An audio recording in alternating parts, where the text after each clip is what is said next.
দুদিন ধরে আমার শরীরটা বেশ খারাপ আর হঠাৎ করে আমার চাউমিন খেতে ইচ্ছে করলো। এখন সবজি কাটাকাটির কোনো এনার্জি না থাকায় আমি নর্মালভাবে চাউমিন রান্না করলাম। এখানে চুলোয় সিদ্ধ করতে দিয়ে দিয়েছি চাউমিন। আর এখানে এই পর্যায়ে আসার পরে আমি এটা ঠান্ডা পানিতে দিয়ে দেবো। এরপর আমি গরম তেল দিয়ে দিলাম। আর এখানে নুডলসটা আমি ঠান্ডা পানিতে ধুয়ে নিচ্ছিলাম। এখন পানি শুকাতে দিয়ে আমি চুলায় দিয়ে দিলাম পেঁয়াজ কুচি। এরপরে আমি পেঁয়াজটা ভালোভাবে তেলে ভেজে নিব, যতক্ষণ না পর্যন্ত লালচে হয়েছে একটু ভেজে নেব।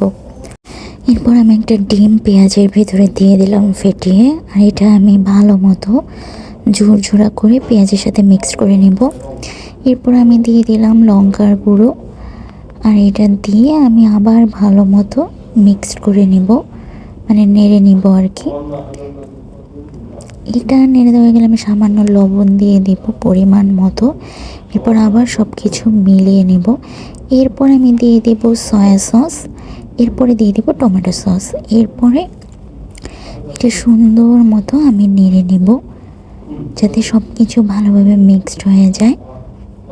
এখানে নুডলসের পানি ঝরিয়ে আমি এটা ডিমের ভিতরে দিয়ে দেব।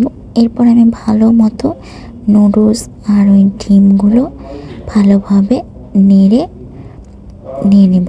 আর এই যে আমার সিম্পলভাবে চাউমিন রেডি, কোনো সবজি ছাড়া। আজকে এই পর্যন্তই। আল্লাহ হাফেজ।